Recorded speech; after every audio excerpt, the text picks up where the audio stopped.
আমি মদিনায় যাব, কিন্তু পয়গম্বরে আরবি আমাকে জানিয়ে দিছে, ও ওয়াইস রে, তোমার আসতে হবে না, তুমি তোমার মায়ের খেদমত করো। জোরে কর আল্লাহু আকবার। এ বন্ধু, ওয়াইস পাগলা এমনিতেই ওয়াইস পাগলা হয় নাই, তার মেন কারণ হইল মা বাপ, মায়ের খেদমত। কথা ঠিক কিনা? মায়ের খেদমত করিয়া কিন্তু এই দূর পর্যন্ত আসছে, এত দূর পর্যন্ত আসছে। হযরতে বাইজিদ গভীর রজনী বাইজিদের মা ডাক দিয়া গভীর রাত্রে বলতেছে, বাবা বাইজিদ রে, সমস্ত শরীরটা জ্বরে পুড়ে যাচ্ছে, প্রচন্ড জ্বর, একটু পানি দিবানি, কলিজাটা পানির তৃষ্ণায় শুকাইয়া যায়। ছোট ছেলে, 5 বছর 6 বছর বয়সের ছেলে।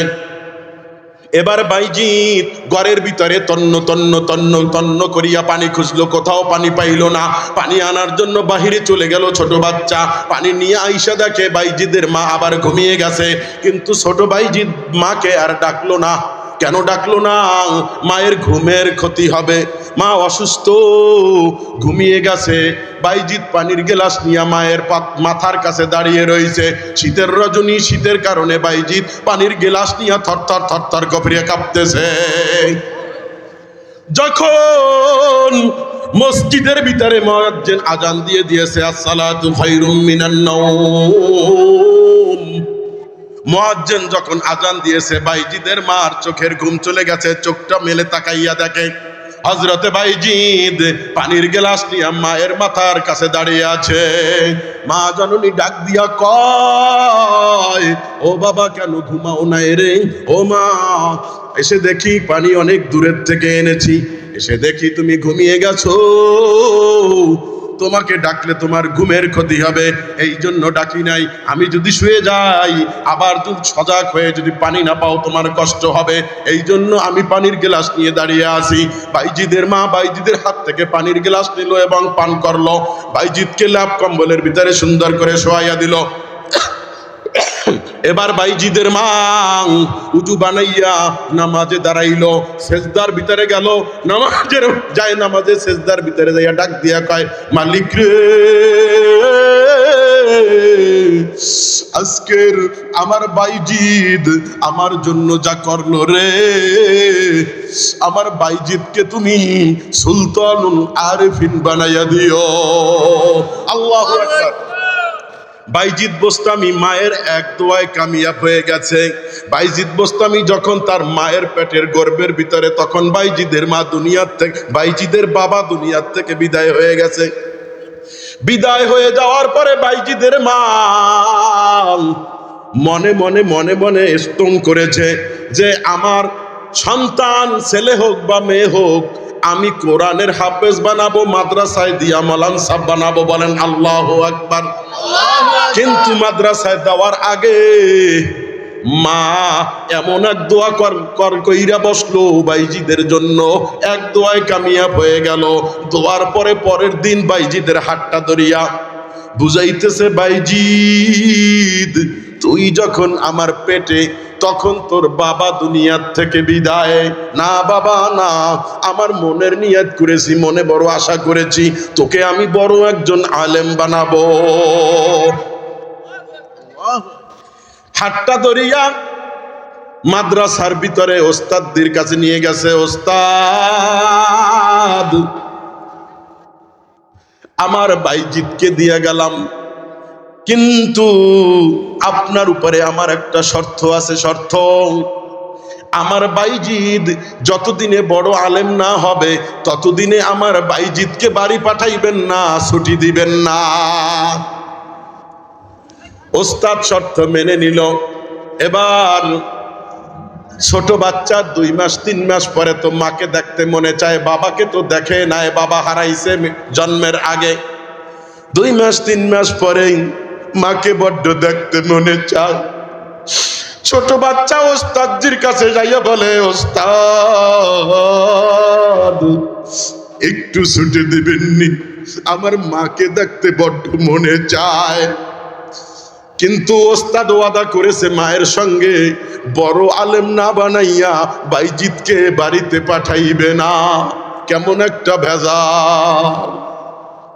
ওস্তাদ মনে মনে চিন্তা করলো, বাইজিদকে আমি এমন একটা শর্ত বানাইয়া দিব, এমন একটা শর্ত লাগাইয়া দিব, বাইজিদের পক্ষে সম্ভব হবে না, আর বাইজিদার বাড়িতেও যাইতে পারবে না। বাইজিদকে ডাক দিয়া বলা হইল, এরে বাইজিদ, হ্যাঁ হ্যাঁ তোমাকে ছুটি দিব, তুমি বাড়িতে যাইবা, তোমার মায়ের সঙ্গে দেখা করতে পারবা, কিন্তু আমার শর্ত হইল তুমি তুমি 20-25 দিনের ভিতরে, অথবা তুমি কোরআন শরীফের 30 পারার 25 পারা তুমি যদি যতদিনে শুনাইতে পারবা ততদিন পর তোমাকে ছুটি দেওয়া হবে। কান আল্লাহু আকবার। যখন এই শর্ত লাগাইলো, বাইজিদ কোরআনটা নিয়ে পৃষ্ঠাগুলা উঠায় আর বলে, বা মালিক খেয়াল করবেন, আমার মাকে দেখতে বড় মনে চায়। বাইজিদ কি বলে? কোরআনের অক্ষরের দিকে তাকাইয়া কয়, মালিক আমার মাকে দেখতে বড় মনে চায়। আল্লাহু আকবার। এ বাইজিদ শুধু পৃষ্ঠা উল্টায় উল্টায় উল্টায়, ওই পৃষ্ঠার ভিতরে কি লেখা আছে বাইজিদের সিনার ভিতরে আল্লাহ ঢেলে দেয়। 1 মাস 2 মাস 1 সপ্তাহ 1 দিন লাগে না রে, কয়েক ঘন্টার ভিতরে পুরা কোরআন শরীফ বাইজিদের মুখস্থ হয়ে যায়। আল্লাহু আকবার। পুরা কোরআন শরীফ মুখস্থ হয়ে যায়। শর্ত মতন কাজ, ওস্তাদের কাছে চলে যায়, যাইয়া বলে, ও বাইজিদ কেন আসছো? ও ওস্তাদ, আপনি যে আমাকে শর্ত দিছেন, শর্ত আমার হাসিল হয়েছে। কয় কি বলো? কয় হা হা। কয় একটু শোনাও। যেখান থেকে জিজ্ঞাসা করে বাইজিদ বলে দেয় আল্লাহু আকবার। এটা কিভাবে সম্ভব, কিভাবে সম্ভব? ওস্তাদ চিন্তায় পড়ে গেল। কথা অনুযায়ী বাইজিদকে ছুটি দিল। বাইজিদ এবার মাকে দেখতে যায়, মাকে দেখতে যায়, হাঁটি হাঁটি পা করে, হাঁটি হাঁটি পা পা করে বাইজিদ বাড়িতে চলে গেল। কিন্তু পায়ে হাঁটার রাস্তা অনেক দূরের রাস্তা। বাড়িতে যাইতে যাইতে যাইতে যাইতে মাগরিব হয়ে গেছে, অন্ধকার হয়ে গেছে, মাগরিবের আজান আগেই দিয়ে ফেলেছে। কিন্তু যাইয়া দেখে বাড়ির ঘরের দরজাটা দেওয়া, দরজাটা লাগানো আছে। দরজার কাছে বাইজিদ ডাক দেয়, ও গো মা,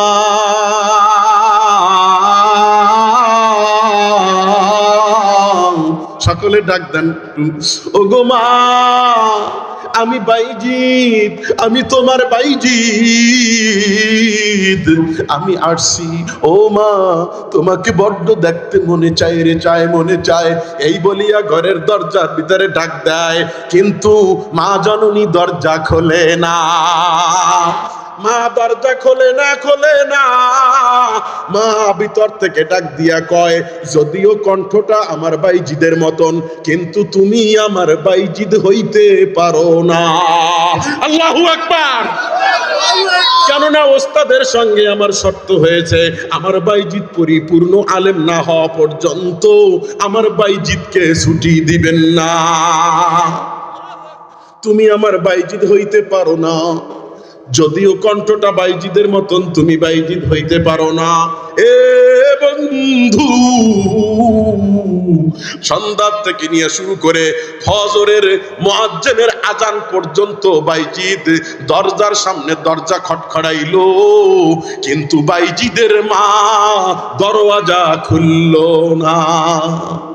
বাইজিদ মনে মনে স্তন করলো, না না, বড় আলেম না হওয়া পর্যন্ত এই মুখটা আর আমার মাকে দেখাবো না। এবার ফজরের নামাজের আজান হয়ে গেল, বাইজিদ আবার মাদ্রাসার দিকে রওনা হইল। আল্লাহু আকবার। মাদ্রাসার দিকে রওনা, মাদ্রাসায় চলে গেল বাইজিদ। এবার পড়তেছে পড়তেছে পড়তেছে, তার কোরআন পড়ার মেধা তো কয়েক ঘন্টায় পৃষ্ঠা উল্টাইয়া সমস্ত কোরআন মুখস্থ। অল্পের ভিতরে যত পড়া ছিল সমস্ত পড়াগুলা শেষ দিয়া ফেলাইছে। এবার ওস্তাদে মন্তব্য করলো, মনস্তাপ করলো, বাইজিদকে তো এবার মৌলানা সাহেব, মুফতি সাহেবের একটা পাগড়ি দেওয়া দরকার, ঠিক কিনা? হাফেজরা কোরআন পড়া শেষ হয়ে গেলে তারপরে পাগড়ি দেয় না? এখন ওস্তাদের তো পাগড়ি দেওয়া দরকার। বাইজিৎকে ওস্তাদ মনে মনে চিন্তা করলো, বাইজিৎকে ডাক দিল, বাইজিৎ,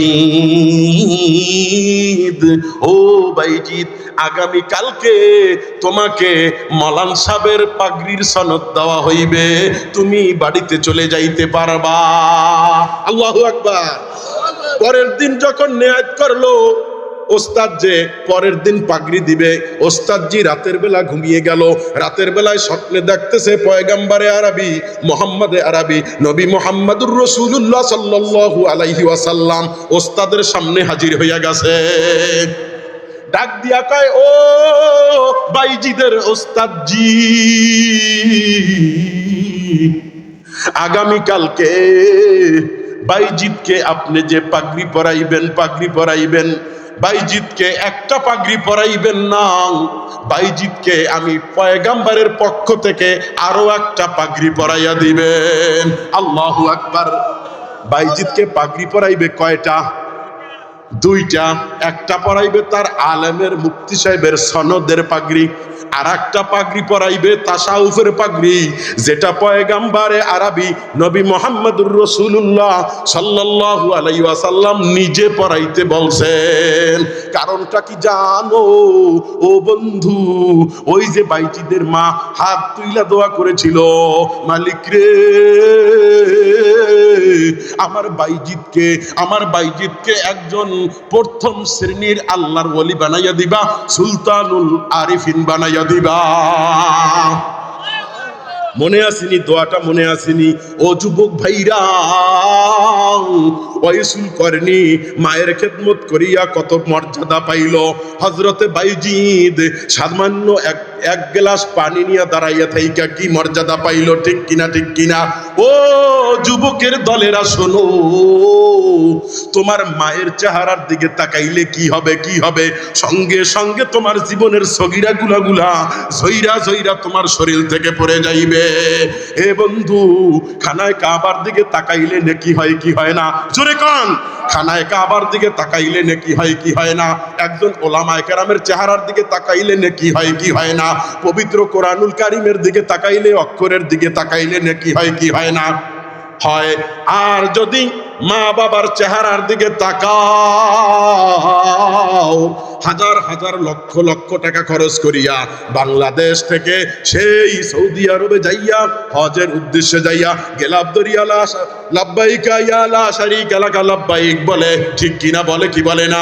হাজী সাহেবরা হজ করার উদ্দেশ্যে যায়, আল্লাহর ঘর তওয়াফ করতে যায় কি যায় না? 5 লাখ 6 লাখ টাকা খরচ করিয়া হজ করিয়া আসে, কিন্তু কোনো হাজী সাহেব বলতে পারবে না তার কানের ভিতরে হজ কবুল হইছে এরকমের একটা আওয়াজ আসছে। কোনো হাজী সাহেব বলতে পারবে না তার হজ কবুল হইছে। জোরে কোন কথা, ঠিক কিনা? কিন্তু ও বন্ধু, মা বাবার চেহারার দিকে আপনি নেক নজরে, মায়ার নজরে আপনি যতবার তাকাইবেন প্রত্যেকটা বার আপনার আমলনামায় কবুলিয়ত হজের নেকি আল্লাহ দিয়া দিবে। মা বাবা হইল মুস্তাজাবুদ দাওয়া। ও বন্ধু, আমাদের ভিতরে কত যুবক আছে মা বাবার কথা শোনে না, নেতার পিছনে দৌড়ায়, কথা ঠিক কিনা? মা বাবার খবর নেয় না, ঢাকার শহরে থাকে অথবা এই দেশ থেকে বিদেশে গেছে, তারা পরবাসী হয়েছে, বিদেশে যাইয়া মা বাবার কোনো খবর নেয় না। আছে কি? আছে না? বাংলাদেশের ভিতরে হয়তো যে কোনো এক গ্রাম লোকালয়ের একজন যুবক ঢাকার শহরে আসছে, কিন্তু মা এবং বাবা কষ্ট করিয়া লেখাপড়া শিখাইছে, ঢাকার শহরে আইসা বড় অবিচার হয়ে গেছে, বড় অবিচার। এবং দেইখা শুইনা নিজের পছন্দ মতন একজন সুন্দরী রমণীকে বিয়ে করে ফেলছে, কিন্তু মা বাবার খবর নাই। কতদিন এরকমের? কতদিন? দীর্ঘ 18 বছর। একটু জোরে কইবেননি? কত বছর? 18 বছর হয়ে গেছে। গ্রাম থেকে আসলো, অনেক বড় চাকরি পাইলো, অনেক সুন্দর রমণী স্ত্রী বিয়া করলো, কিন্তু মা বাবার কোনো খবর নাই। 18 বছরের ভিতরে বাবা বৃদ্ধ হয়ে গেছে, মাও বৃদ্ধ হয়ে গেছে। ওই বাবা কিন্তু পায়ের ভিতরে রিক্সা চালাইয়া চালাইয়া মাথার ঘাম পায়ে ফেলিয়া, মাথার ঘাম পায়ে ফেলিয়া টাকা ইনকাম করিয়া ওই সন্তানকে লেখাপড়া করাইছে। কোন ঠিক কিনা? এবার শহরে আসলো, বড় একজন অবিচার হইল, সুন্দরী রমণীকে বিয়ে করলো, অনেক বড় একটা বিল্ডিং এর বাড়ির মালিক হইল। ওই বাড়িতে অনেক আরামে আয়েশের ভিতরে থাকে, কিন্তু বাড়িতে বৃদ্ধ বাবা তো আর এখন আর ইনকাম করতে পারে না, ইনকাম করতে পারে না। তার এখন কামাই নাই, কামাই নাই, না করতে পারনে ডাক্তারের ওষুধও খাইতে পারে না। এই অবস্থায় তার যে ভিটা মাটিটা ছিল, বাড়িটা ছিল, ওই বাড়িটা ও বাবা বিক্রি করে দেয়। দেয় কি দেয় না? ওই বাড়িটাও বিক্রি করে দেয়। বাড়িটা বিক্রি কইরা দিয়া ওষুধ খাইতেছে, ওষুধ খাইতেছে, খাইতে খাইতে রোগাক্রান্ত অবস্থায় বাবা দুনিয়ার থেকে বিদায় হয়ে গেছে। বাবা দুনিয়ার থেকে চির বিদায় হয়ে গেছে।